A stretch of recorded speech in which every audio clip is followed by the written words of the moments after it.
again. It's a rich thing.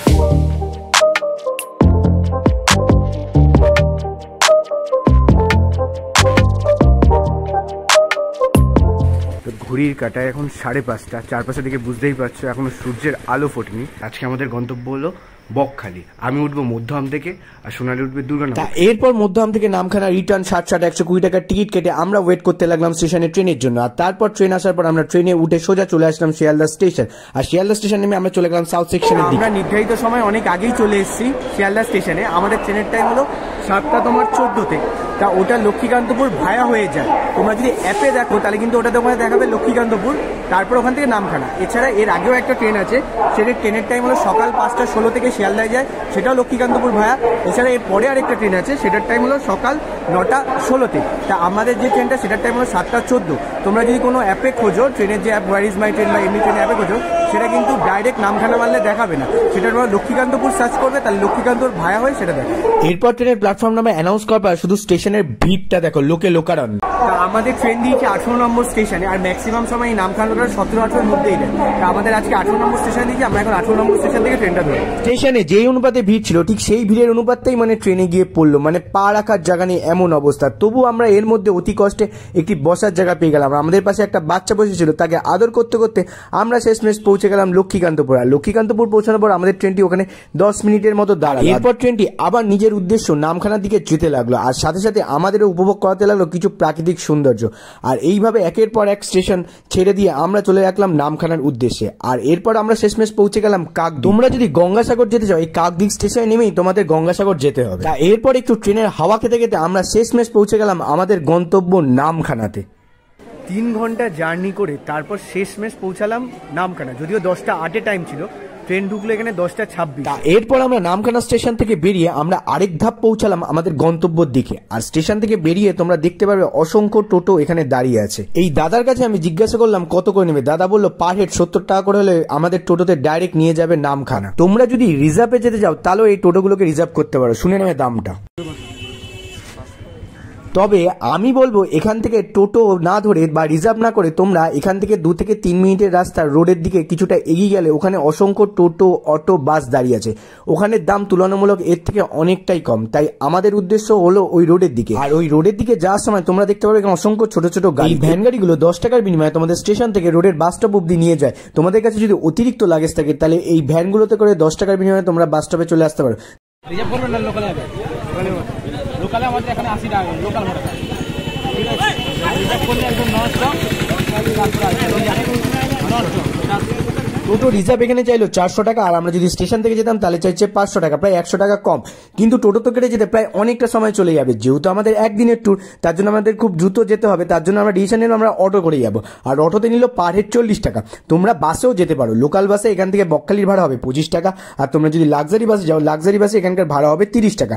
তোমরা 30 টাকার বিনিময়ে পৌঁছে যাবে বকখালি। পরেই আমরা পৌঁছে গেলাম বকখালি অটো স্ট্যান্ডে। আর বকখালি অটো স্ট্যান্ড থেকে সামনের দিকে তাকালেই দেখবে বকখালি বাস স্ট্যান্ড। বাসগুলো আসলে এখানেই নামবে। আর অটো স্ট্যান্ডের ঠিক একটু আগে দেখবে এরকম উমা ভান্ডার আছে। এই উমা ভান্ডার আর এই যে অপোজিটে দেখবে একটা গলি চলে গেছে। এই বকখালি এসে সমস্ত হোটেলগুলো ম্যাক্সিমামই এই গলিতে।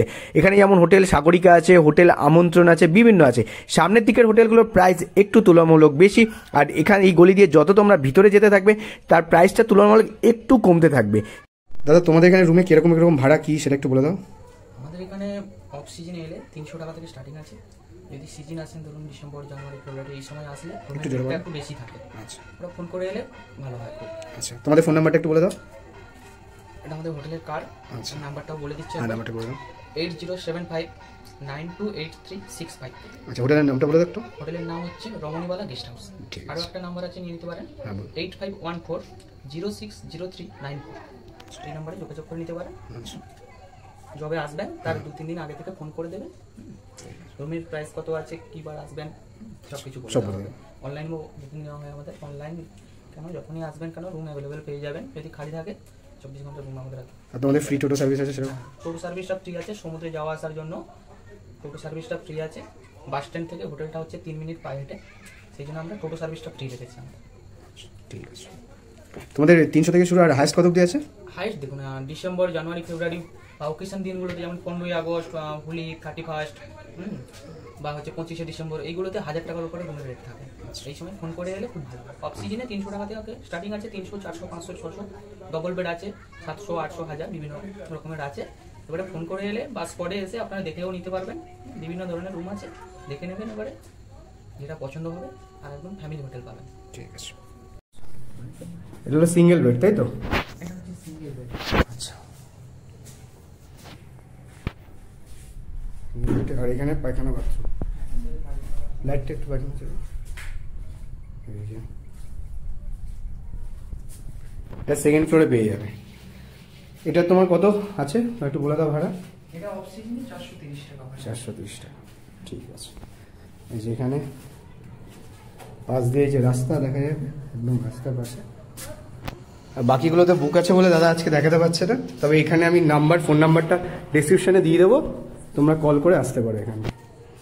এখানে তোমাকে রমণীবেলা গেস্ট হাউসের নাম্বারটা দিয়ে দিলাম, এছাড়া তোমাকে আরো দুটো নাম্বার দিলাম, নিউ সাগরিকা লজ আর একটা হলো বনশ্রী এসি হোটেল। এদের ভাড়া তুলনামূলক একটু বেশি, এখানে এসিও পাওয়া যায়, এখানে 500 টাকা থেকে স্টার্ট। এদের রুম বুক ছিল বলে আমাদের রুমটা দেখাতে পারলো না। আর এই যে বাস স্ট্যান্ডটা দেখতে পাচ্ছ, এই বাস স্ট্যান্ড থেকে মোটামুটি 3 থেকে 4 মিনিট হাঁটলেই আমরা পৌঁছে যাবো বকখালি সি বিচে। এই সি বিচ প্রবেশ করার আগে তোমাদের দেখবে আশেপাশে অসংখ্য টোটো দাঁড়িয়ে থাকবে, যদিও এখন সকালবেলা টোটোর সংখ্যাটা অনেক কম। এই টোটোগুলো তোমাদের 300 টাকার বিনিময়ে বকখালির 4টে জায়গার সাইট সিন করাবে। এক হলো হেনরি আইল্যান্ড, 2 নম্বর ফ্রেজারগঞ্জ, 3 নম্বর বেনফিশ আর 4 নম্বর Kargil beach. Bakkhali sea beach প্রবেশ করার আগে আছে অসংখ্য দোকান, বিভিন্ন রকম খাবার দোকান থেকে শুরু করে বিভিন্ন রকম খেলনার দোকান। তোমাদের যদি কেনাকাটার ইচ্ছা থাকে এখান থেকে অতি অনায়াসে করতে পারো। আর এরপরেই আমরা প্রবেশ করলাম বকখালি বিচে। আর ফার্স্টে যেটা চোখে হলো আই লাভ বকখালি, যেটা থেকে দারুণ guys. Welcome to our new blog. তোমরা দেখছো 1 2 3 4 5 পাঁচমিশালী ব্লগার্স। তোমরা জানাচ্ছ না, তার জন্য আমি জয়, আর আমার সাথে আছে সোনালী। আর আজ আমরা চলে এসেছি সেই সাদা বালির দেশে। It's not a game, it's a rich thing. Bakkhali বিচে প্রবেশ করার সাথে সাথে তোমরা দেখতে পাবে আশেপাশে অসংখ্য চেয়ার আছে, তার মাথায় ছাতায় দেওয়া আছে। এই চেয়ারগুলোতে পার পার্সন ঘন্টায় 10 টাকার বিনিময়ে চেয়ারগুলোতে বসতে দেওয়া হয়। তোমরা যদি যখন বিচে প্রবেশ করবে, তোমরা যদি বসতে চাও এই চেয়ারে 10 টাকা পার ঘন্টার বিনিময়ে বসতে পারো।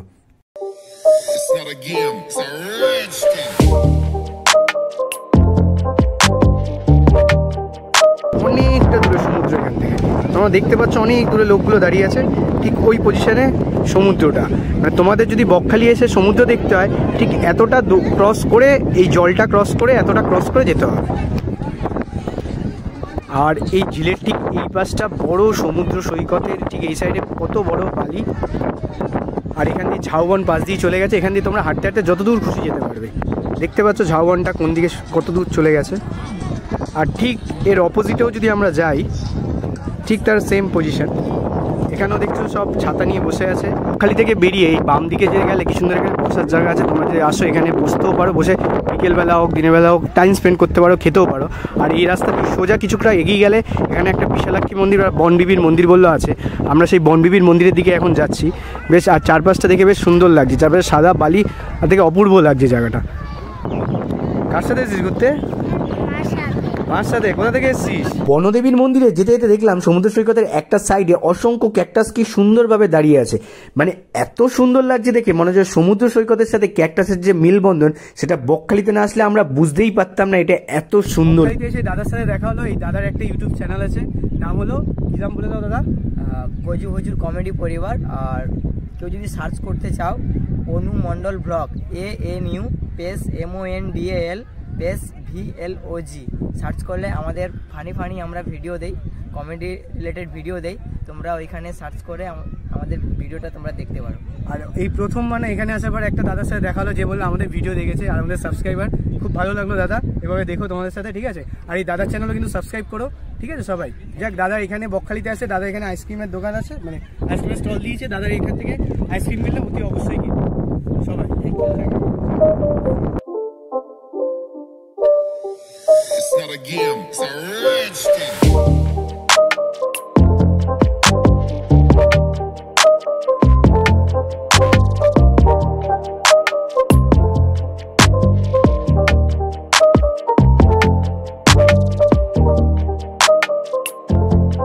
সাদাবালি টোপকে বনদেবীর মন্দিরে আসতে একটু কষ্ট হয়েছিল ঠিকই, কিন্তু মন্দিরের সামনে এসে এই চারপাশের জঙ্গল আর তার পাশখানে মন্দির, মানে এই প্রাকৃতিক সৌন্দর্য দেখে সেই কষ্ট যেন নিমেষেই হারিয়ে গেল।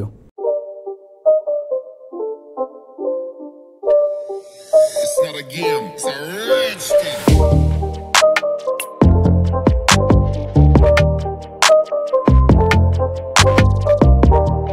আর এই হলো সেই বনদেবীর মন্দির, যার মধ্যে বিশালক্ষী, বনদেবী, নারায়ণ, কালীমাতা, শীতলা, গঙ্গা বিভিন্ন মূর্তি আছে। কিন্তু মন্দিরের ভিতরে যেহেতু ক্যামেরা অ্যালাউ নেই, তার জন্য আমরা মন্দিরের ভিতরে প্রবেশ করলাম না। কিন্তু মন্দিরের চারপাশটা এতটা সুন্দর, আর চারপাশটা পুরো জঙ্গলময়, আর তার মাঝখানে দেখলাম একটা রাস্তা জঙ্গলের দিকে গেছে। সেটা দেখে আমাদের খুব ইন্টারেস্ট জাগলো, তার জন্য আমরা সেই জঙ্গলময় রাস্তাটা দিয়ে আমরা ধীরে ধীরে সেই ভিতরে যেতে লাগলাম। It's not a game, it's a rich thing.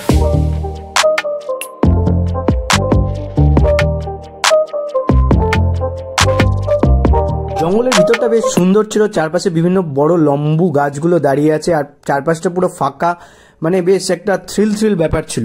আর এরপর জঙ্গলটা ঘোরার পর আমরা ধীরে ধীরে ব্যাক করলাম আমাদের সেই মন্দিরের দিকে আবার। It's not a game, it's a rich thing. মন্দিরের এক প্রান্তে একটা বিশাল পুকুর ছিল, সেখানে যে সমস্ত দর্শনার্থীরা এই মন্দির দেখতে এসেছিল সেখানে অনেকে বিশ্রাম নিয়েছিল। পুকুরটাও বেশ সুন্দর ছিল, জঙ্গলের মধ্যে বেশ পুকুর, বেশ দেখে ভালো লাগে। এই মন্দির দর্শন করা শেষ করার পর আমরা ধীরে ধীরে আবার আসতে লাগলাম বিচের দিকে।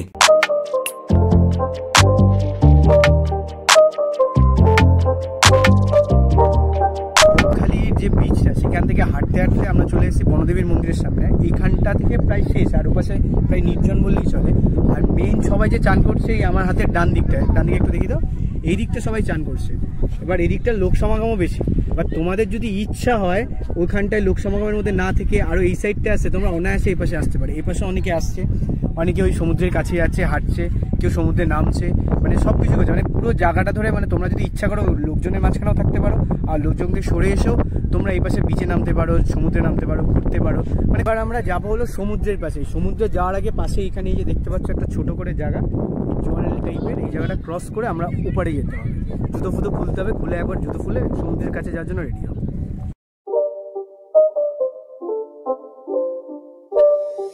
It's not a game, it's a rich thing.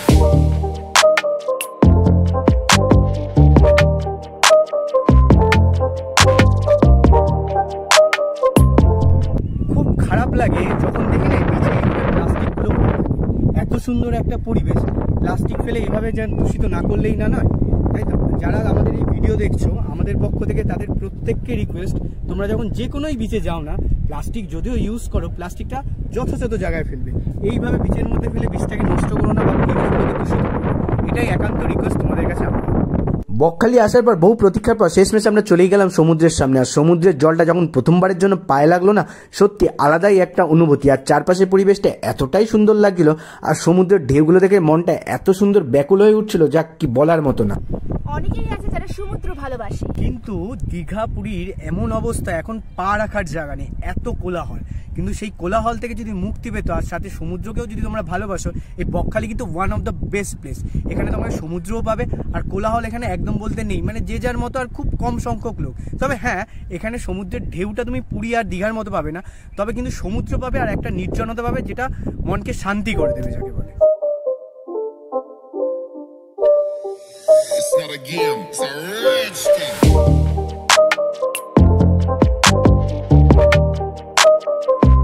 চারপাশটা কেউ নেই, পুরো ফাঁকা আমরা। মানে এই যা লোকজন ও পাশে আর আমরা এই পাশে চলে এসেছি।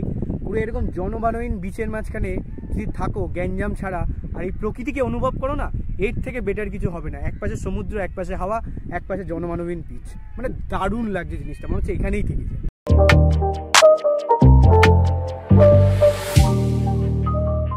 এই সমুদ্র দেখে নিজেকে সামলাতে না পেরে আমিও নেমে পড়েছিলাম সমুদ্রের জলে নিজের গা ভাসাতে।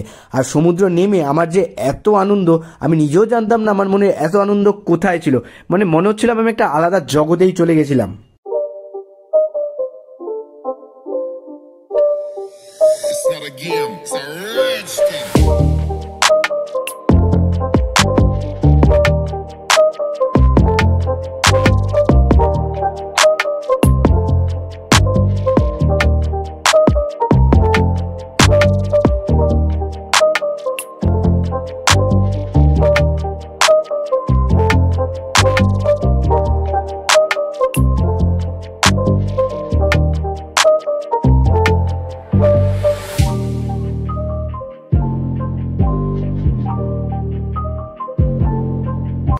দেখতে দেখতে সন্ধে না বিকেল হয়ে গেল।